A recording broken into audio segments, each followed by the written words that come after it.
বিসমিল্লাহির রহমান রহিম। সালাত প্রতিষ্ঠা করো, জাকাত দাও, এই কথাটা শতবার আছে কোরআন শরীফে।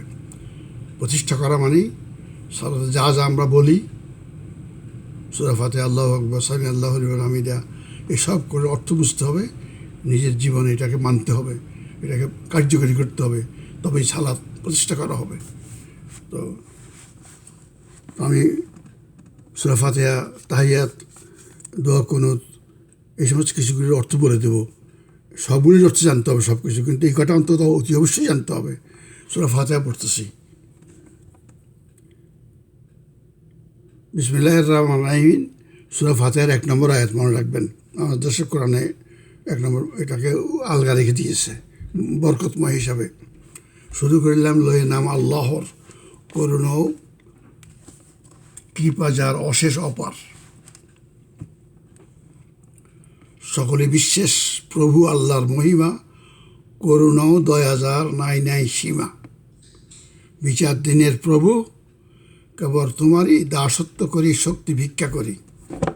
সরল সহজ পথে মোদেরে চালাও, যাদের বিলাও দয়া সে পথ দেখাও। অভিশপ্ত আর পথভ্রষ্ট যারা প্রভু, তাহাদের পথে যেন চালায় না কভু।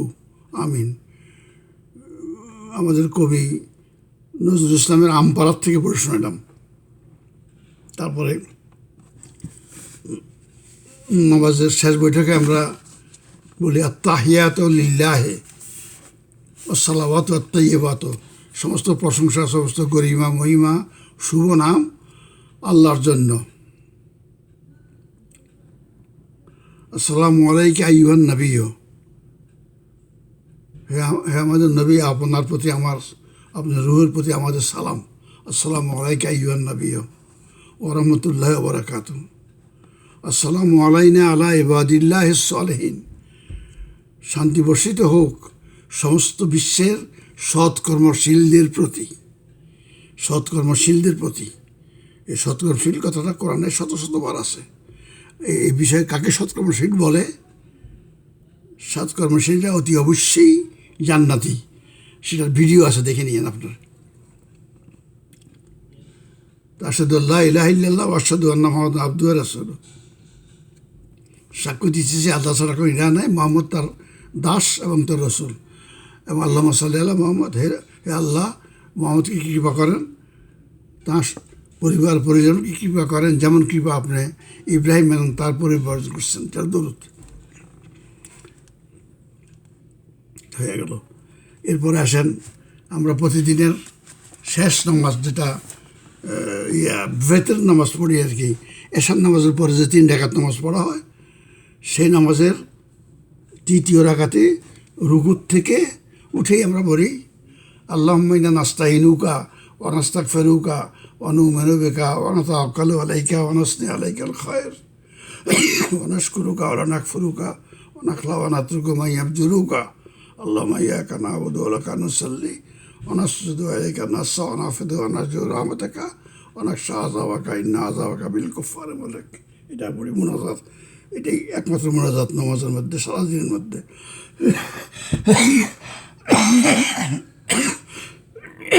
নামাজের পরে কোন দেশে কোনো মোনাজাত দেয় না, আমরাই দেই। এটা অর্থ খুব সুন্দর।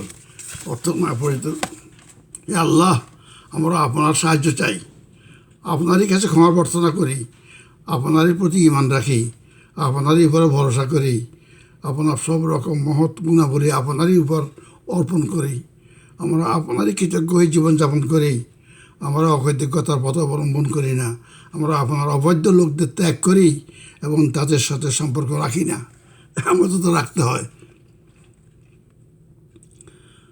আল্লাহ, আমরা আপনারই দাসত্ব করি, আপনারই জন্য নামাজ পড়ি এবং আপনাকেই সেজদা করি। আমরা আপনারই পথে দৌড়াই, আপনারই পথে এগিয়ে চলি। আমরা আপনার রহমতের কাঙ্গাল, আপনার আযাবকে আমরা ভয় করি। আপনার আযাব তো কেবল অবিশ্বাসীগণ ভোগ করিবে। এরপর আসেন নামাজে জানাজা। প্রিয়জন মারা গেলে দেশ বিদেশ থেকে আমরা যাই শেষ ওনাকে দোয়া করার জন্য এবং ওনাকে দাফন কাফন করার জন্য দোয়া করা যায় আমরা। তো সেখানে এই দোয়াটা আমরা পড়ি নামাজের মধ্যে। এই দোয়াটা অতি অবশ্যই পড়তে হবে। এই দোয়া, সব দোয়াই, সূরা ফাতিহা নিজেরা পড়তে হবে, দরুদও নিজেরা পড়তে হবে। আর এটা জানাজার নামাজের দোয়া, মিটের জন্য দোয়া পড়ি, খুব সুন্দর। আমি পড়ে শোনাইতেছি। আল্লাহ মাগফিরলি, হে আল্লাহ আমাকে ক্ষমা করেন। হাইয়েনা ও মাইয়েতানা, আমাদের জীবিতদের ক্ষমা করেন, মৃতদের ক্ষমা করেন। এই যে মৃত আজকে যে মারা গেছে তাকেও ক্ষমা করেন।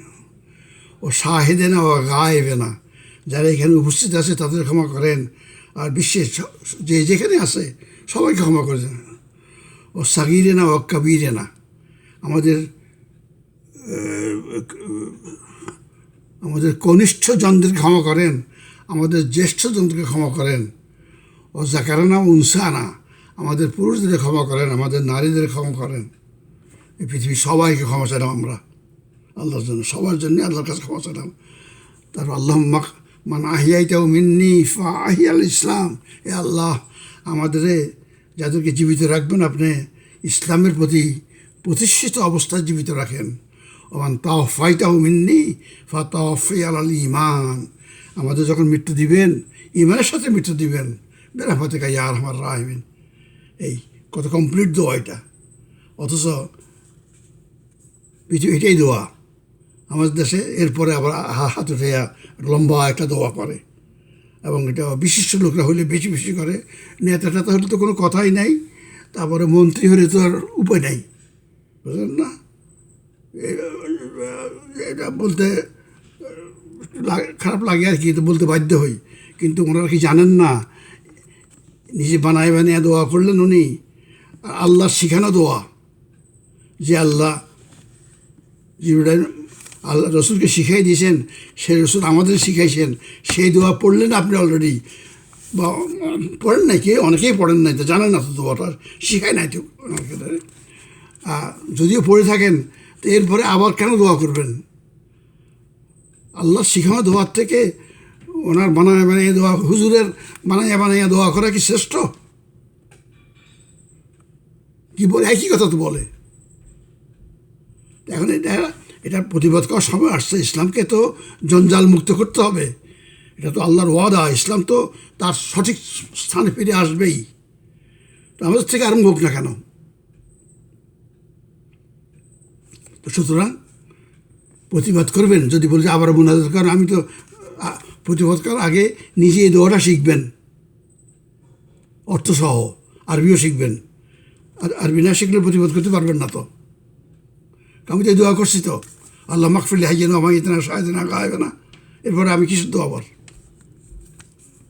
ইসলামকে তার সঠিক স্থানে প্রতিষ্ঠিত করতে হলে আমাদের প্রতিবাদ করতে হবে।